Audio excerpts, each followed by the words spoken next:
नमस्कार, स्वागत है study with Ravi YouTube channel में। और आज पढ़ेंगे भक्ति काल में निर्गुण काव्य साहित्य। इसकी प्रैक्टिस करेंगे, प्रश्नोत्तरी, और ये महत्वपूर्ण प्रश्न है टीजीटी पीजीटी परीक्षाओं के लिए। और चैनल पर पहली बार आएँ तो प्लीज़ चैनल को सब्सक्राइब कर लें और बेल आइकन जरूर दबा लें। तो आज का पहला प्रश्न है कि भक्ति का सर्वप्रथम उल्लेख किस ग्रंथ में हुआ है। तो भक्ति का सर्वप्रथम जो उल्लेख हुआ है वो हुआ है ऑप्शन नंबर का श्वेतेरोपनिषद में। अगला प्रश्न है कि निर्गुण भक्ति का आदि स्रोत ग्रंथ इनमें से कौन सा है। तो इसका भी सही आंसर है ऑप्शन नंबर खा श्वेतेरोपनिषद।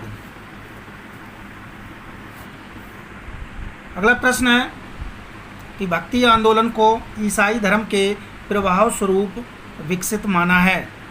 ग्रियर्सन ने, आचार्य रामचंद्र शुक्ल ने, हजारी प्रसाद द्विवेदी ने, या फिर आबिद हुसैन ने। तो इसका सही आंसर है कि भक्ति आंदोलन को ईसाई धर्म के प्रभाव स्वरूप माना है, वो माना है ऑप्शन नंबर का ग्रियर्सन ने।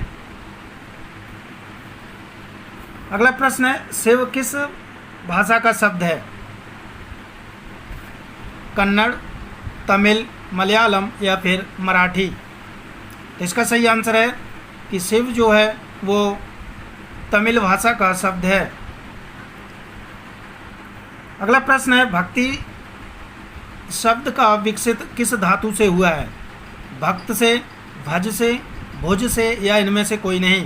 तो इसका सही आंसर है कि भक्ति शब्द जो जिस धातु से विकसित हुआ है वो है भज शब्द से। अगला प्रश्न है भक्ति भावना का विकास दक्षिण के आलवार वैष्णव भक्तों से मानने वाले आलोचक हैं। आचार्य नंद दुलारे वाजपेयी, आचार्य हजारी प्रसाद द्विवेदी, राम कुमार वर्मा, या फिर डॉक्टर रामविलास शर्मा। तो इसका सही आंसर है कि भक्ति भावना का विकास दक्षिण के आलवार भक्तों से मानने वाले आलोचक हैं ऑप्शन नंबर खा आचार्य हजारी प्रसाद द्विवेदी। अगला प्रश्न है आचार्य रामचंद्र शुक्ल ने भक्ति काल का समय निश्चित किया है। तो इसका सही आंसर है ऑप्शन नंबर का संवत 1375 से संवत 1700। ये रामचंद्र शुक्ल के अनुसार भक्ति काल का समय सीमा है। अगला प्रश्न है कि दक्षिण भारत से उत्तर भारत में भक्ति को प्रचारित करने का श्रेय किसे जाता है। कबीर को, रामानंदाचार्य को, या रामानुजाचार्य को, या फिर वल्लभाचार्य को। तो इसका सही आंसर है रामानंदाचार्य को। अगला प्रश्न है सामान्यतः भक्ति काल की कालावधि मानी जाती है। तो भक्ति काल की सामान्यतः जो कालावधि है वो मानी जाती है 1350 ईस्वी से 1650 ईस्वी के बीच। अगला प्रश्न है अपने पौरुष से हताश जाति के लिए भगवान की शक्ति और करुणा की ओर ध्यान ले जाने के अतिरिक्त दूसरा मार्ग ही क्या था। यह कथन किसका है। हजारी प्रसाद द्विवेदी, या फिर डॉक्टर राम कुमार वर्मा, या फिर परशुराम चतुर्वेदी, या फिर आचार्य रामचंद्र शुक्ल। तो इसका सही आंसर है यह कथन है आचार्य रामचंद्र शुक्ल का। अगला प्रश्न है सगुण भक्ति का मूल भारत का कौन सा भाग जाना जाता है। उत्तरी भारत, पूर्वी भारत, दक्षिणी भारत, या फिर पश्चिमी भारत। तो इसका सही आंसर है कि सगुण भक्ति का मूल भारत का जो भाग है वो जाना जाता है दक्षिणी भारत। अगला प्रश्न है कि सगुण भक्ति का आदि स्रोत ग्रंथ कौन सा है। तो सगुण भक्ति का आदि स्रोत ग्रंथ का नाम है श्रीमद् भागवत पुराण।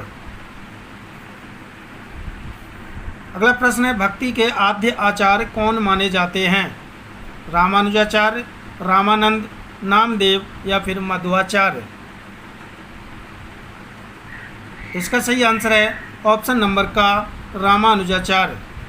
ये भक्ति के आद्य आचार्य माने जाते हैं। अगला प्रश्न है कि आचार्य हजारी प्रसाद द्विवेदी ने भक्ति काल की समय सीमा क्या निर्धारित की है? तो आचार्य रामचंद्र शुक्ल के अनुसार आचार्य हजारी प्रसाद द्विवेदी के अनुसार भक्ति काल की समय सीमा है वो है सन 1400 से 1700 ईस्वी। ऑप्शन नंबर का। अगला प्रश्न है कि भक्तिकालीन समस्त धाराएं भक्ति धाराएं थीं, शास्त्रोन्मुख, लोकोन्मुख या फिर दर्शनोन्मुख या फिर सामंतोन्मुख? तो इसका सही आंसर है जो भक्तिकालीन की समस्त धाराएं थीं वो थीं लोकोन्मुख धाराएं।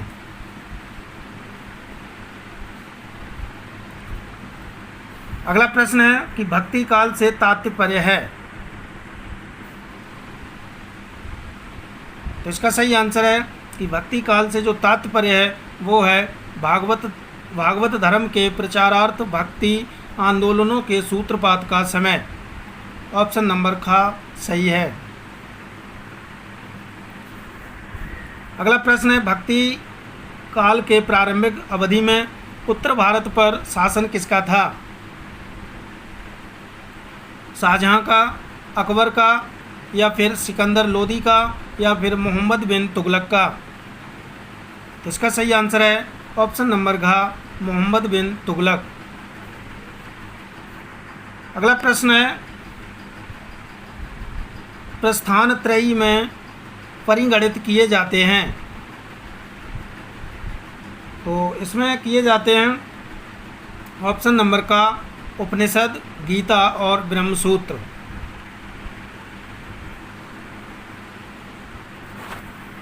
अगला प्रश्न है, ब्रह्मसूत्रों की रचना करने वाले कौन हैं?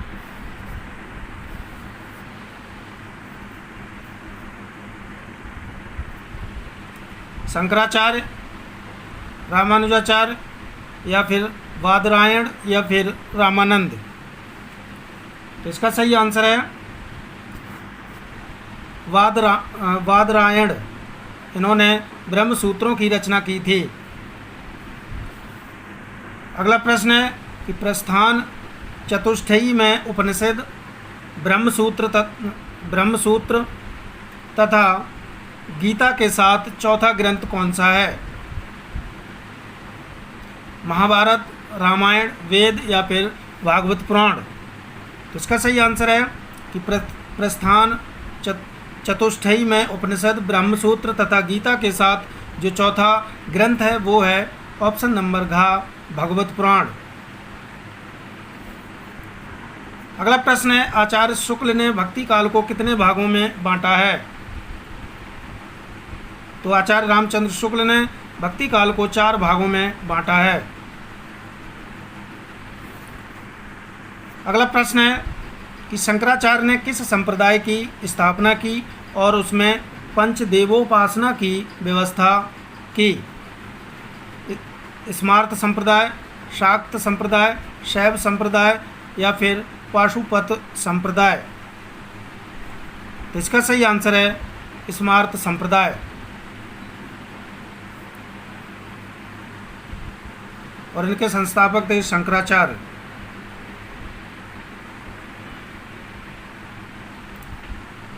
अगला प्रश्न है, श्री संप्रदाय के संस्थापक विशिष्टाद्वैतवाद के प्रतिपादक आचार्य हैं? मध्वाचार्य, वल्लभाचार्य, निम्बार्काचार्य या फिर रामानुजाचार्य?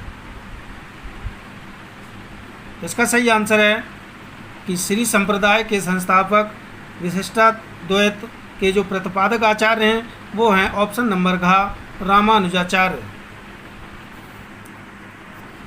अगला प्रश्न है, रुद्र संप्रदाय के प्रतिष्ठापक आचार्य कौन हैं? मध्वाचार्य, विष्णु स्वामी, रामानंद या फिर राघवानंद? तो इसका सही आंसर है रुद्र संप्रदाय के प्रतिष्ठापक आचार्य हैं, उनका नाम है विष्णु स्वामी। अगला प्रश्न है कि ब्रह्म संप्रदाय के आद्य आचार्य हैं मध्वाचार्य, निम्बार्काचार्य, रामानुजाचार्य या फिर विष्णु स्वामी। इसका सही आंसर है कि ब्रह्म संप्रदाय के जो संस्थापक हैं वो हैं मध्वाचार्य। अगला प्रश्न है निम्बार्क संप्रदाय के आद्य आचार्य हैं चैतन्य महाप्रभु, केशव भारती, मध्वाचार्य या फिर निम्बार्काचार्य। तो इसका सही आंसर है कि निम्बार्क संप्रदाय के आद्य आचार्य हैं वो हैं निम्बार्काचार्य।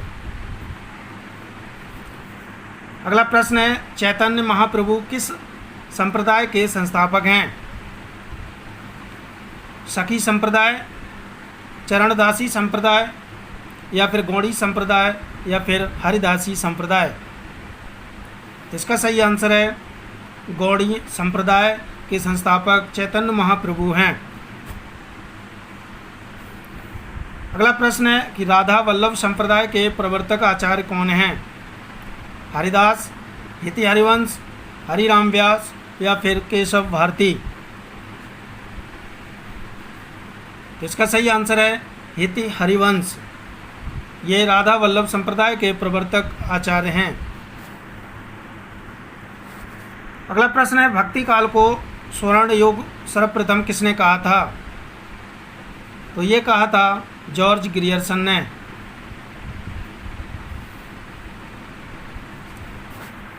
अगला प्रश्न है विद्यापति को रहस्यवादी सर्वप्रथम किसने घोषित किया था?